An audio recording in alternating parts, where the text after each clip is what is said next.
We all have that one person in our life who has somehow figured out how to do it all and also how to do it well. My next guest has built a global home furnishing brand, runs a coaching company, and practices NLP, and still shows up fully in business as well as in life.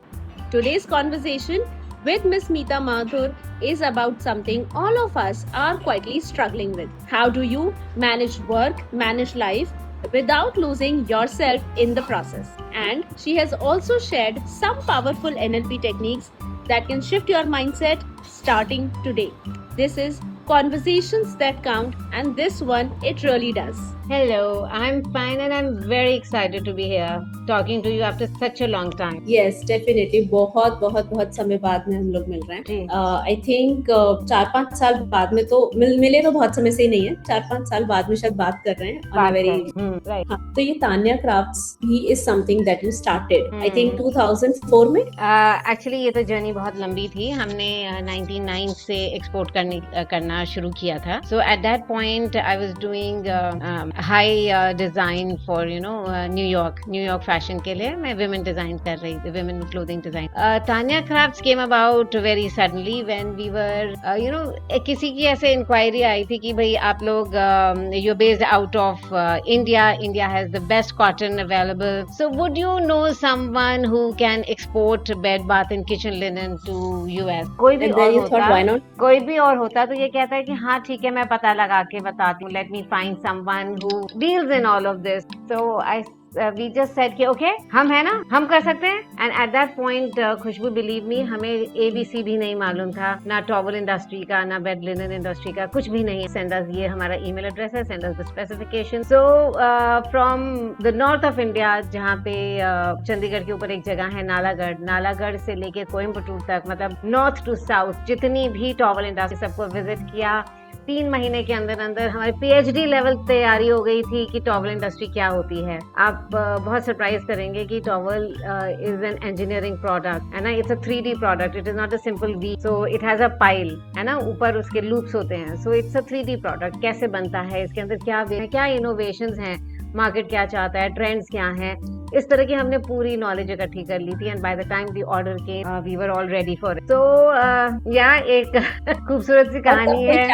और ये तब की बात है जब कोई chat GPT, कोई Google, कोई क्लॉड, कोई AI नहीं था। You did it by yourself, and I think that research has more base and value than comparative to the research that we do today with AI, because आपकी कोई limitations नहीं थी। You had all the things, all the resources at hand, but today we have limitation क्योंकि हम app use कर रहे हैं major. जो हमारा लेग वर्क ने काम किया, जो हमने जा के एक फैक्ट्री के अंदर एक पर्सन से, ओनर से, इंजीनियर से, मशीन करा काम किया, क्यूरियस रहे, बहुत सारे क्वेश्चंस पुट अप करे, तो वो अपने आप में एक बहुत बड़ा काम।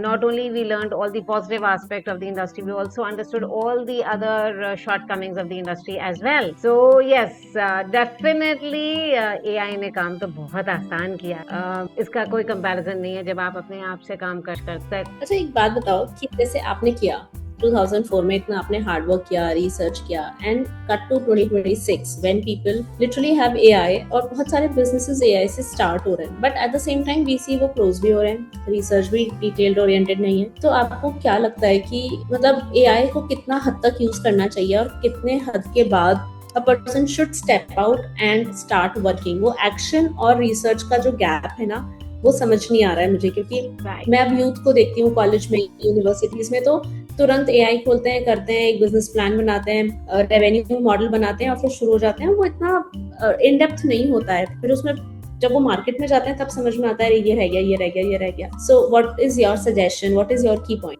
वेरी वेल, कि ये बहुत इंपॉर्टेंट क्वेश्चन है और कई लोग मुझसे ये पूछते हैं कि AI के जमाने में मेहनत आप कर, ये क्वेश्चन तो AI बता देगा ना, ये रिसर्च तो AI कर देगा, ये बिजनेस प्लान तो AI कर देगा। AI केवल टूल, ह्यूमन के, उसको केवल टूल जितना ही यूज करना, जितना एक सर्जन के पास एक कैलकुल होता है या एक कारपेंटर के पास मशीन होती है, उसी तरह यूज करना चाहिए। क्योंकि कारपेंटर और डॉक्टर उसके भी हैं, वो बहुत इम्पोर्टेंट। सो एआई को उस टूल की तरह, उस नजरिए से देखिए, not as a be all and do all. आपको रिप्लेस नहीं कर सकता है। दूसरी, हर बिजनेस का एनवायरमेंट दिखता है। हो सकता है ये एआई और मशीन लर्निंग जो कि एक एग्रीगेट है, एक एवरेज है, बहुत सारी चीजों का एवरेज निकाल के आते हैं, राइट? तो ये जो एवरेज है, इसको किस जगह के लिए है? Is it for US, it is for Canada, Europe, कहाँ के लिए है? ये जरूरी नहीं है कि आपके परिवेश में या आपके एनवायरनमेंट के अंदर फिट बैठ सकता है। ऑल्सो थर्ड, आपके आइडियाज क्या है, आपकी सोच क्या है, आपका ऑब्जेक्टिव क्या है, वो भी क्लैरिटी। सो इतने सारे वेरिएबल्स हैं जो एआई आपको आंसर देता है। वेरी गुड, आपका काम बहुत आसान कर दिया, बहुत शॉर्ट टाइम में आपको दे दिया। आपको कोई चंडीगढ़ से कोयम्बटूर ट्रैवल करने की जरूरत नहीं पड़ी बहुत। लेकिन जब आप जाके खुद देखते हैं, खुद समझते हैं और उसको अपने एनवायरनमेंट में लाते हैं, अपने हिसाब से ट्रांसफॉर्म कर प्रोडक्ट में वैल्यू ऐड करते हैं और तब देते हैं,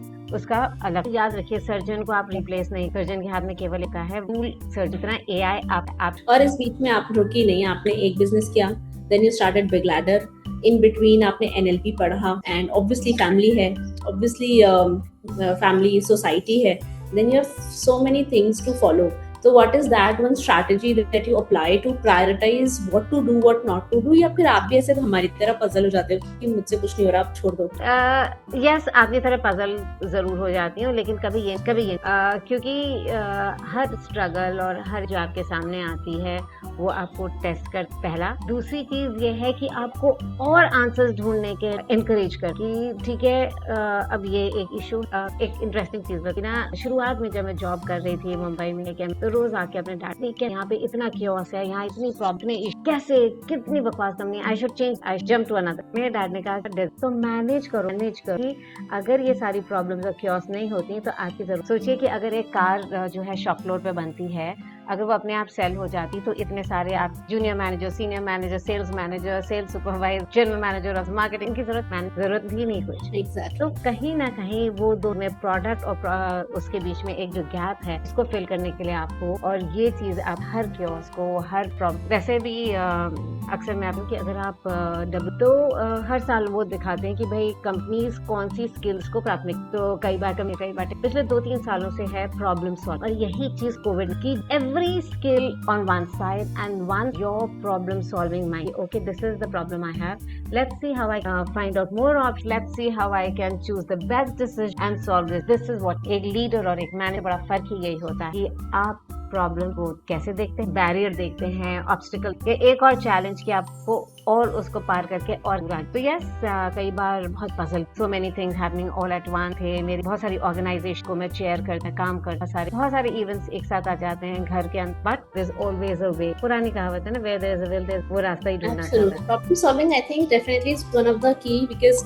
मैं जैसे हम लोग स्टूडेंट्स को डेली देखते हैं ना, तो फिर एक प्रॉब्लम आती है कि मैम डिप्रेशन हो गया, एंजाइटी हो गया, स्ट्रेस हो गया, अभी क्या करूं? So that I think is not solve with communication, because बात तो वो कर ही रहे हैं। The only skill that they need today is problem solving, because everything around us, every single minute is another problem that we face. तो अभी जैसे हम भी जूम सब हमने स्टार्ट किया तो रिकॉर्डिंग का प्रॉब्लम आया, फिर उसके बाद में स्क्रीन का प्रॉब्लम आया, and you dealt with it so smoothly कि ले खुशबू ऐसा कर ले, okay fine now do it.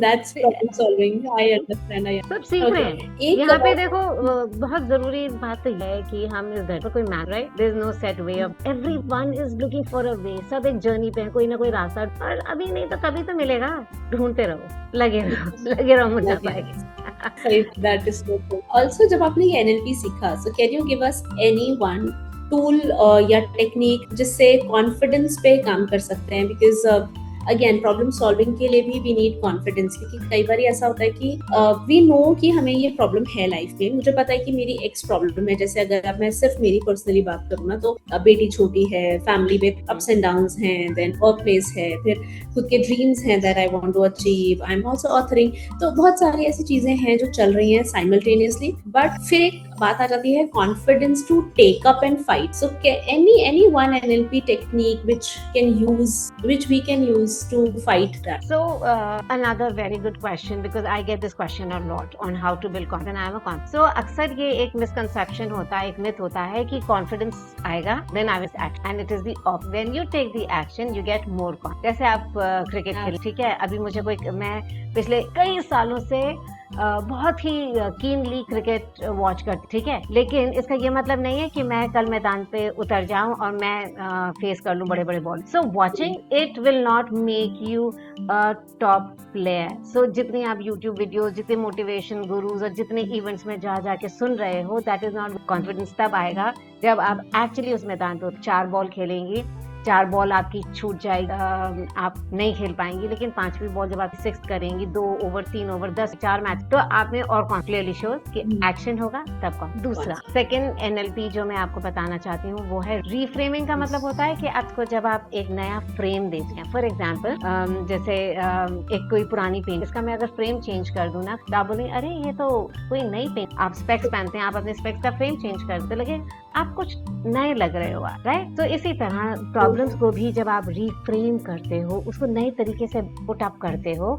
तो वो आपको प्रॉब्लम, जैसे फॉर एग्जांपल अगर आपको लगता है पब्लिक या इंटरव्यू क्या परेशान है, कितनी मुसीबत है, कितना बड़ा चैलेंज है, मैं नहीं कर पाऊँ रिफ्रेम, यस मैंने कभी नहीं किया है, but this is a great opportunity for me to showcase my talent. It is a great door that can open for a lot of opportunity. आपने जैसे ही यस, तो कहते हैं ना कि जैसे ही आप नजरिया बदला रहे हो, यही है reframe what you are coming across, अपने ऑब्स्टिकल्स को रिफ्रेम करना। तो पहली चीज तो ये है कि प्रॉब्लम, मुसीबत, परेशान, ये सब बोलना, ये वर्ड्स मत use, and use words like I am so excited, new thing to happen, अरे ये तो बड़ा नॉवल चीज है, नया कर रही, अपॉर्चुनिटी। तो एक अलग आपका माइंड होता है, फ्रॉम सैड या फ्रॉम स्कैर्ड या डिस्पॉन्डेंट या डिस्पेयर की जगह आप एक्साइटेड और एक्सुबरेंट और थोड़े से और फुल ऑफ एनर्जी नजर, एंड माइंड ये सब स्टोर कर रहा है, स्टोर कर रहा है। और उसी तरीके से तीसरा, अपना अब जो भी आप बोलते हैं वो कर दीजिए, क्योंकि माइंड आपका अगेन आपको ऑब्जर्व कर। तो जैसे आपने कहा मैं अपने माइंड, लेकिन अगले दिन क्या किया कि जैसे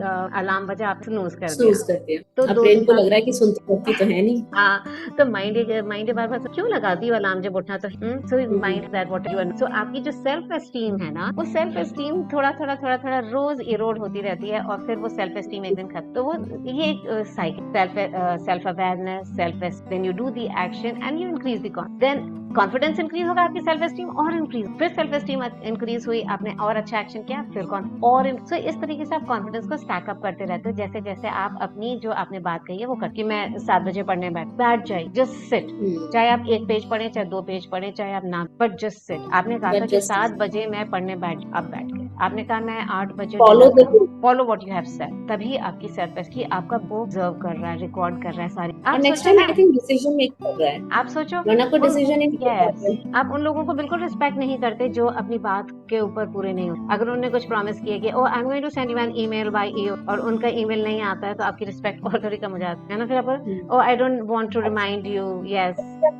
कि इट्स क्या रोज ही बोलता है, इसका रोज का ही है, and then I think I know होने नहीं वाला है, and then when they ask something और हम कहते हैं कि हाँ ठीक है दे देंगे, फिर हम भी थोड़े से लेथार्जिक हो जाते हैं कि वो खुद तो कभी टाइम पे आता नहीं है, तो फिर छोड़ दो। करेक्ट, हमारा रिएक्ट जाता है। आप देखिए इंडिया में सारे इवेंट्स में ना लोग टाइम से आधा घंटा बाद या 1 घंटा बाद पहुंचते हैं। कौन टाइम 7 बजे लिखा है, कौन पहुंचता है 7 बजे, राइट? क्योंकि 7 बजे तैयार होना शुरू होता है, आधे घंटे में पहुंच जाएंगे, तैयार होने में लगेगा, ये सही है। तो फिर अब हम अपने ब्रेन के साथ में कर रहे हैं, ब्रेन को भी लगता है कि कौन सा ये कर ही लेगी, छोड़ दो, भूल जाओ। एंड आई थिंक भूलना भी शायद यहीं से शुरू हो रहा है, ब्रेन रजिस्टर ही नहीं कर पा रहा कि कौन सी चीज इम्पोर्टेंट है, कौन सी चीज नहीं है। Despite we tell our brain say 100 things in a day, but वो 80 important को भी इग्नोर कर रहा है, क्योंकि उसे पता ही नहीं है कि ये करेगी भी कि नहीं करेगी। तो और इम्पोर्टेंट वो रह जाता है कि फोन स्क्रॉल करना, घूमना, बातें करना, वो याद रह जाता है कि वो चीजें तो हम कर ही रहे हैं टाइम के अकॉर्डिंग, उसके लिए हम टाइम निकाल लेते हैं। ये समझना बहुत जरूरी है कि जो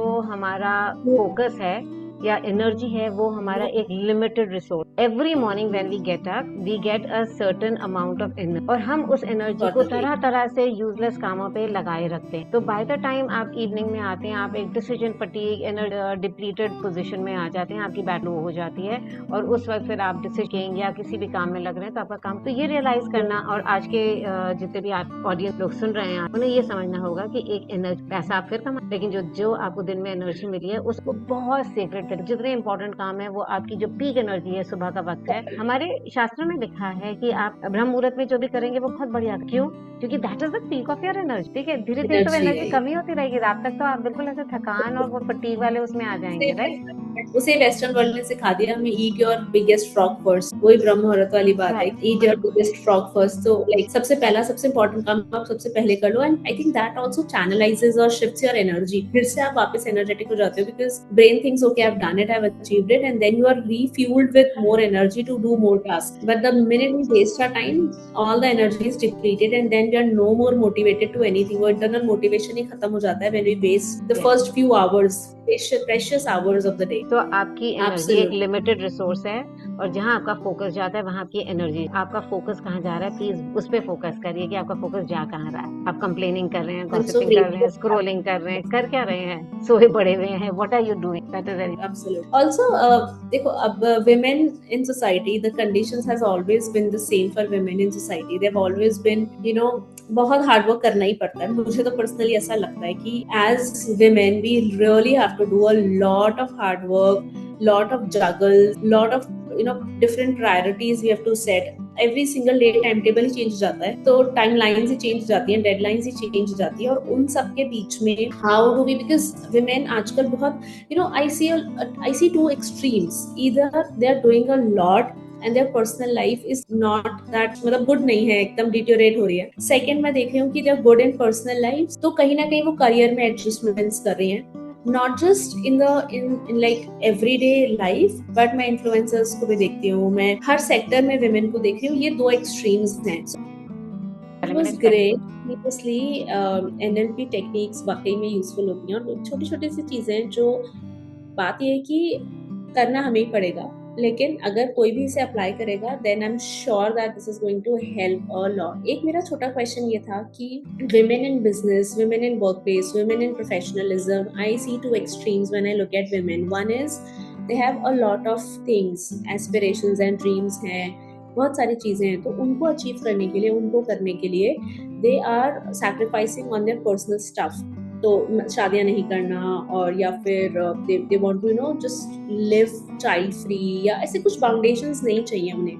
then at the same time I see कि वो पर्सनल लाइफ ठीक है, they want to enjoy their personal life, but they are compromising on their careers. मेरे खुद के फ्रेंड्स हैं, कलीग्स हैं, जॉब छोड़ देना, बिजनेसेस, आइडियाज को ड्रॉप कर देना कि खुशबू नहीं हो सकता है. So do you see a middle ground, or what is your suggestion in between? Because चाहे मैं influencers को देखूं, ऐसा नहीं है, these are like small people from small towns or small mindset, but I see everywhere the problem is there. I mean, कहीं भी चले जाओ आप, तो what is the middle ground that you suggest where people, the women in general, should follow their dreams, they're working, they're handling their careers, personal life, everything like you did? खुशबू, शायद आप ये पूछ रहे हो कि can women have it all? Can they have a high growth professional life, and can they have a very fulfilling personal life as well? So can women have it all? तो मेरा one word short answer है हाँ, लेकिन all की definition जो है ना, वो हर वुमन के लिए अलग हो. ठीक है, आज अपॉर्चुनिटीज पहले से ज्यादा हैं, लेकिन एक्सपेक्टेशंस भी तो पहले से ज्यादा हैं. करियर में एक्सेल करो, घर भी संभालो, किड्स हैं, पेरेंट्स हैं, फिट भी दिखना है, और सोशल मीडिया पर भी एक्टिव रहना है, और जो कितना फैलाना है वो सब. मतलब एक सुपर हीरो से कम नहीं है एक वुमन की लाइफ. एक कोट है जो मुझे बहुत ही पसंद है, you can have it all but not at the same time, है ना. तो हाँ, मुझे लगता है बैलेंस का मतलब सबको इक्वल टाइम देना नहीं है, कि अगर आपने 10 घंटे ऑफिस में बिताए हैं तो 10 घंटे आपको पर्सनल लाइफ में भी बिताने हैं. टाइम एक लिमिटेड रिसोर्स है. सो यस, बैलेंस का मतलब है कि जो जरूरी है उसे पूरे दिल से निकाल, और जरूरी क्या है वो सबकी अपनी अलग डेफिनेशन. और मैं ये एक बात और सब महिलाओं से, या जो भी आपके दर्शक हैं, उनसे कहना चाहती हूँ कि खुद का ख्याल रखना सबसे जरूरी. वो सेल्फिश होना नहीं है. एक ही लाइफ है, याद रखिए कि पहली प्रायोरिटी आपकी खुद होनी चाहिए. कि मैं सी योर फैमिली, आप अगर ये क्वेश्चन किसी से भी पूछें कि आपकी सबसे बड़ी प्रायोरिटी क्या है, कितने भी विमेन फोरम में, तो सब बोलेंगे my family, my kids, my home. Yes, पर अगर आप नहीं होंगे तो फिर how is that your? So first priority is you, your family. जब आप खुद मजबूत होते हैं ना, तभी दूसरों को भी ऊपर उठा पाते हैं. आप बिग लैडर पे भी, अगर आपको हर रंग को मजबूत करना पड़ेगा, नहीं तो वो लैडर में एक भी अगर सीढ़ी थोड़ी सी मजबूत नहीं है ना, तो उस लैडर वो लैडर पूरी बेकार होगी। तो Hence सबको big मजबूत ladder. करने, यस, साइंस बिग लैडर। तो और शायद सवाल ये नहीं है कि women can have it all या नहीं, सवाल ये है कि क्या उन्हें अपनी जिंदगी अपने टर्म्स पर जीने की पूरी आजादी है। What do you really? And her woman के लिए डिफरेंट है। और जब आप कंपेयर करते हैं अपनी लाइफ किसी इन्फ्लुएंसर से, किसी सेलिब्रिटी से, तो आपके घर में बहुत बड़ी चोरी और डकैती हो जाती है, और वो है कॉन्फिडेंस। मेरी लाइफ उसके जैसे क्यों नहीं है, she has everything, I don't have it. So आपकी हैप्पीनेस, आपकी कॉन्फिडेंस सब चोरी। आप कुछ भी अचीव कर लेंगे, लेकिन कोई जिंदगी में ऐसा होगा कि जो कि आपसे better, brighter, sharper, more intelligent, more richer, more कुछ ना कुछ तो किसी के लाइफ में ज्यादा होगा। और हर बार जब आप कंपेयर करते हैं, तो आप अपनी खुशी खोते हैं, अपना कॉन्फिडेंस खोते हैं, और आगे की सक्सेस के लिए अपनी खुद की सीढ़ियों के रंग तोड़ते जाओ। तो मेरा ये Exactly. हमेशा मानना है कि स्ट्रगल सबकी लाइफ के अंदर है। किस कुछ की दिखती है, क्योंकि हम एक बहुत ही क्यूरेटेड लाइफ जी रहे हैं सोशल मीडिया पे, तो बहुत लोगों की स्ट्रगल्स दिख नहीं रही हैं। कौन कितनी लड़ाइयाँ करके आज आपके सामने मुस्कुराता हुआ नजर आ रहा है, आपको शायद पता नहीं होगा। लेकिन yes, please do not assume that everything is beautiful and brighter in their life. तो let Rather every even. Woman, हाँ, उसको आजाद करो कि वो खुद डिसाइड करे कि मैं क्या। तो ये सेल्फिश होना नहीं है, ये ऐसा नहीं है कि आपने अपने बच्चों को या अपनी फैमिली को प्रायोरिटी नहीं दी है। खुद अपना ध्यान रखो और सोचो, रैश डिसीजंस मत करो। एंड या हर एक को मुकम्मल जहान नहीं मिलता, किसी को जमीन नहीं मिलती, किसी को आसमान नहीं मिलता, राइट?